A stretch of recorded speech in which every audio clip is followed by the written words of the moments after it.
Rickshaw चालक से शुरुआत हुई थी। रिक्शा जिस पे मैं बैठी, जो मैंने हायर किया कि उनके बेटे ने उनको घर से निकाल दिया है, इसलिए उनको रिक्शा महिलाओं के साथ जब मैंने देखा एक ग्रुप में महिलाएं दिखती थी तो मुझे बहुत अच्छा लगता है कि मैं उनको कुछ ऐसा रोजगार दे पाऊं। और वहां से एक शुरुआत हुई कि चलिए, बहुत समाज में ऐसी बहुत सी गरीब तबके की महिलाएं हैं जिनको रोजगार चाहिए, सिर्फ उनको घर चलाने के लिए चाहिए, बहुत बड़ा अमाउंट नहीं चाहिए, बट छोटे छोटे अमाउंट से वो थोड़ा आगे बढ़ पाए, ऐसा यही सोच के मैंने आगे कदम बढ़ाया।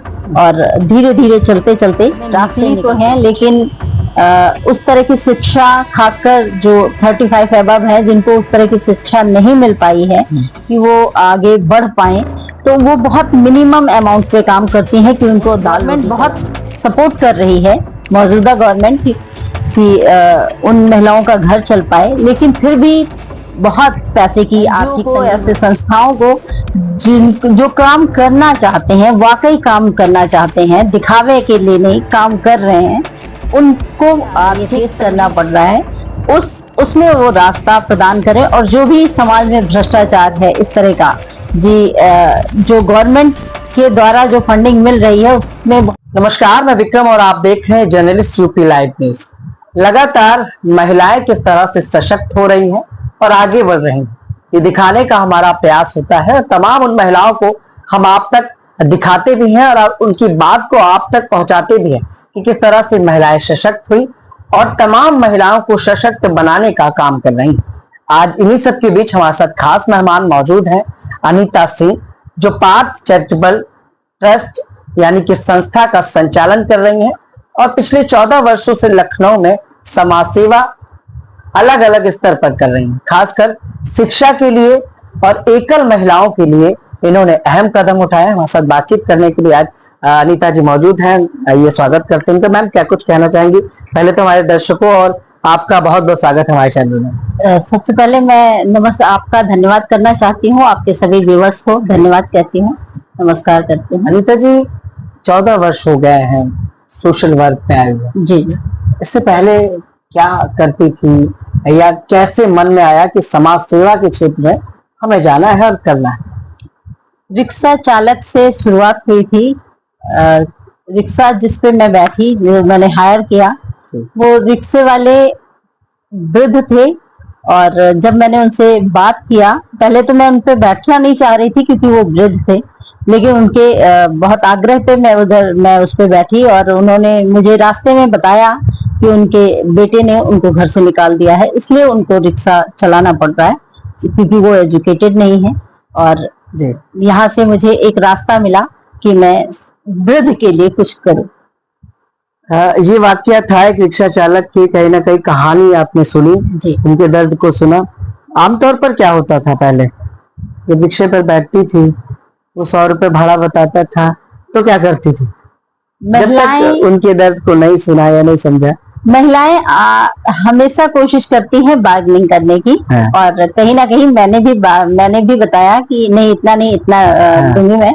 लेकिन उनके आग्रह पे जब मैं बैठी और मैंने जब उनका दर्द सुना तो मुझे लगा कि बहुत मेहनत कर रहे हैं और हमें बार्गेनिंग करने की आदत कहीं ना कहीं कम करनी चाहिए, खासकर जो शारीरिक मेहनत करते हैं उन लोगों से।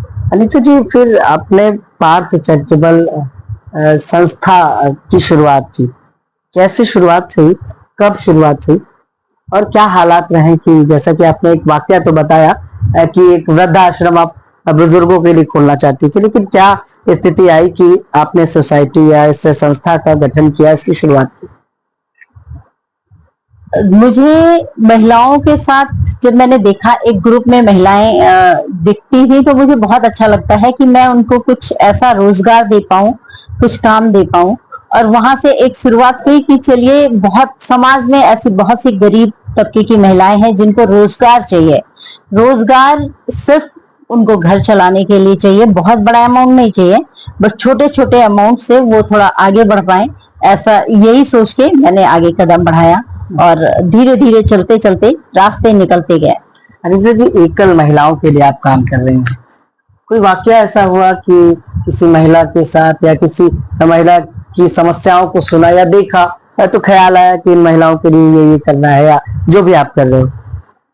एकल महिला के लिए बहुत बड़ी परेशानी समाज में आती है, क्योंकि उनको घर तो चलाना है, उनको पैसे तो चाहिए, लेकिन अगर वो अनएजुकेटेड है या कम पढ़ी लिखी है तो जल्दी नौकरी नहीं पा रही हैं। सरकारी जो भी सुविधाएं उनको मिलती हैं उसके लिए उनको नॉलेज की कमी है। और मैं गवर्नमेंट से आग्रह करना चाहती हूँ कि एकल महिला पे प्रधानमंत्री आवास योजना में एकल महिलाओं को प्राथमिकता दी जाए, जो कि बहुत जरूरी है। मैंने देखा है कि औरतें किस तरह एक घर से दूसरे घर में जाती हैं और उनको किस तरह से निकलना पड़ता है, घर छोड़ना पड़ता है और बहुत ही दर्द से गुजरती हैं। और मेरे पास तो ऐसी औरतें हैं जिनके पास घर नहीं है, उनको बदलना पड़ रहा है और वो बहुत तकलीफ में है। अनीता जी लगातार बच्चों की शिक्षा के लिए भी काम कर रही हैं। बच्चों की शिक्षा स्वाभाविक है, एकल महिलाएं हैं तो उनके तमाम उनके बच्चे हैं जिनको कहीं ना कहीं शिक्षा दीक्षा देने का काम करना पड़ता है, लेकिन महिलाएं घर परिवार चलाने के लिए कुछ तो करती हैं। क्या लगता है उसमें नहीं कर सकती हैं, संभव नहीं? महिलाओं की आमदनी बहुत कम होती है, वो एक्चुअली समाज में निकली तो है, लेकिन उस तरह की शिक्षा, खासकर जो 35 अबव है जिनको उस तरह की शिक्षा नहीं मिल पाई है कि वो आगे बढ़ पाए, तो वो बहुत मिनिमम अमाउंट पे काम करती हैं कि उनको दाल रोटी चलानी होती है। गवर्नमेंट बहुत सपोर्ट कर रही है, मौजूदा गवर्नमेंट कि उन महिलाओं का घर चल पाए, लेकिन फिर भी बहुत पैसे की आर्थिक तंगी होती है, बहुत पैसे की जरूरत होती है, और जिसकी वजह से वो किसी तरह अपना घर चला लेती हैं। रहने के लिए किराया उनको देना होता है, जहां वो असफल हो जाती है, और बच्चे को पढ़ाना एक और बड़ी जिम्मेदारी हो जाती है। तो ऐसे कई बच्चे हैं जिनको हमने गोद लिया है और उनके एजुकेशन की व्यवस्था हम कर रहे हैं। अनीता जी, कभी ऐसा नहीं हुआ कि आपके मियाँ जी ने कहा हो कि मैं कमा के लाता हूँ, तुम बाहर जाके उड़ा देती हो? हुआ कि नहीं? एक्चुअली समाज सेवा के लिए बहुत बड़े स्तर के अमाउंट की जरूरत होती है, और आप घर से समाज सेवा मिनिमम अमाउंट में कर सकते हैं, लेकिन बड़े स्तर पे अगर आपको करना है तो गवर्नमेंट से मेरा आग्रह है कि वो ऐसे एनजीओ को, ऐसे संस्थाओं को जो काम करना चाहते हैं, वाकई काम करना चाहते हैं, दिखावे के लिए नहीं, काम कर रहे हैं, उनको आर्थिक तंगी जो भी आ रही है, फेस करना पड़ रहा है, उसमें वो रास्ता प्रदान करें। और जो भी समाज में भ्रष्टाचार है इस तरह का, जो गवर्नमेंट के द्वारा जो फंडिंग मिल रही है उसमें बहुत सी चीजें हमें फेस करना पड़ता है, वो न करना पड़े, और कहीं ना कहीं उस आर्थिक तंगी से हम निकल पाए, ताकि समाज में एक अच्छे लेवल का काम कर पाए और इस समाज में एक अच्छी भूमिका निभा पाए अपने। अनीता जी, महिलाओं का अपराध आप देख रहे होंगे, आए दिन तरह तरह की घटना अखबारों की हेडलाइन होती है। महिला अपराध पर ऐसा महिला क्या सोचती हैं, क्योंकि एक सामाजिक संस्था चला रही है, बाहर निकलना आपको भी होता है, तमाम उस तरह की महिलाएं आपको मिलती हैं जो पीड़ित हैं, शोषित हैं। क्या राय है आपकी, जो इस तरह की क्राइम हो रहे हैं इस पर अंकुश लगाने के लिए क्या कुछ करना चाहिए, क्या सुझाव या सलाह होगी?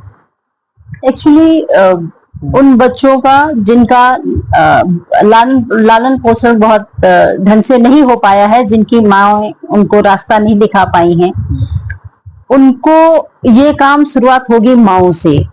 माएं जब अपने बच्चों को एक शिक्षा देंगी कि तुम्हारी वजह से कोई भी लड़की जीवन में, उसके आंखों में आंसू नहीं आना चाहिए, तो शायद ये उनको एक रास्ता मिलेगा। और मैंने ये मेरे बच्चों को सिखाया है कि तुम्हारी वजह से कभी किसी भी लड़की के आंखों में आंसू नहीं आना चाहिए, और ये हर एक माँ की जिम्मेदारी है कि वो अपने बच्चों को सिखाए। वैसे तो माएं हमेशा बच्चों को अच्छा ही सिखाती हैं, लेकिन जिन बच्चों को के घरों में हिंसा होती है, उनकी माओ की कहीं ना कहीं उनके पिता द्वारा जब हिंसा किया जाता है, घरेलू हिंसा, तो वहां पे बच्चे बहुत दर्द में रहते हैं, और कहीं ना कहीं वो कुछ चीजें ऐसी हैं जो समाज में, जिससे वो उनकी मानसिक विकृतता आ जाती है।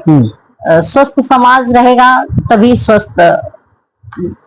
अनीता जी, पार्थ चैरिटेबल जो आपका सोसाइटी है या ट्रस्ट है, ये किस तरह से काम कर रहा है? आम जनमानस के बीच कैसे जाते हैं आप लोग, कैसे पहुंचते हैं, किस किस तरह की एक्टिविटी करते हैं आप लोग? एक्चुअली जो भी गांव में है या शहरों में जिन महिलाओं को जरूरत होता है, अब तो एक इतना मैंने मुकाम बना लिया है कि बहुत लोग मेरे घर तक आ जाते हैं रास्ता पूछते पूछते। और एक बार मैं यहीं पे बैठी सोफे पे बैठी हुई थी और एक लेडी आई और उसने पूछा कि अनीता सिंह से मिलना है जी। और मैंने उसको बताया कि मैं ही हूँ। तो वो उसके हस्बैंड की किडनी फेल थी और उनको आर्थिक तंगी थी। फाइनली मैंने गवर्नमेंट से अप्रोच किया और ईश्वर ने मतलब गवर्नमेंट ने इतना सपोर्ट किया कि मैं उस महिला को मैंने 5 लाख रुपए दिलवाए। तो ऐसे बहुत सी महिलाएं हैं जो मेरे घर तक अब आ जाती हैं और वो खुद ढूंढते हुए चली आती हैं कि अनीता जी ऐसा मतलब हिंसा क्या लगता है पुरुषों के साथ नहीं होती है? वो अगर मदद के लिए कभी आ गए तो मदद करेंगी नहीं करेंगी? पुरुष समाज में रहता है और महिलाएं घर में रहती हैं ज्यादातर।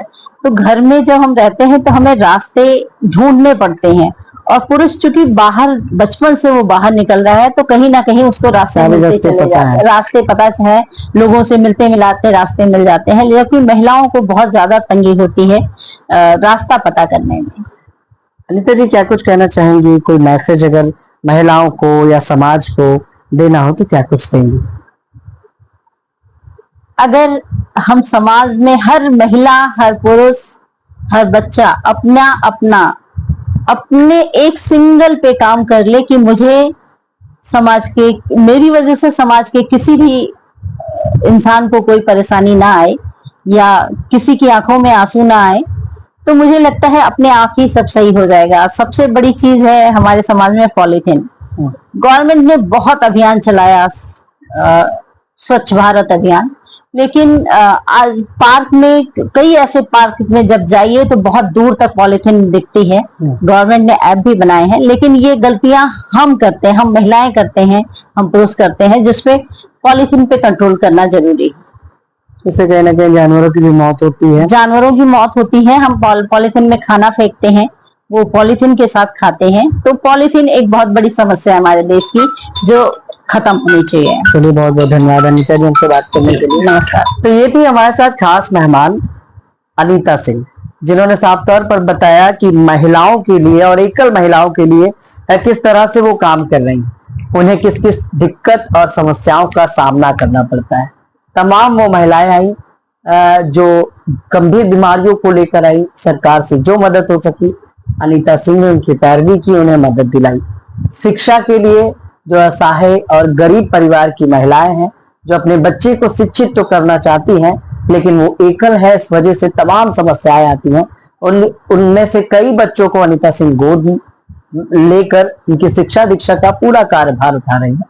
और उन्होंने बताया कि महिलाओं के लिए सरकार को भी तमाम चीजें करनी चाहिए, एकल महिलाओं के लिए आवास की व्यवस्थाएं करनी चाहिए और जो सरकारी योजनाएं निकलती है इसमें कहीं ना कहीं एकल महिलाओं को भी जगह देनी चाहिए।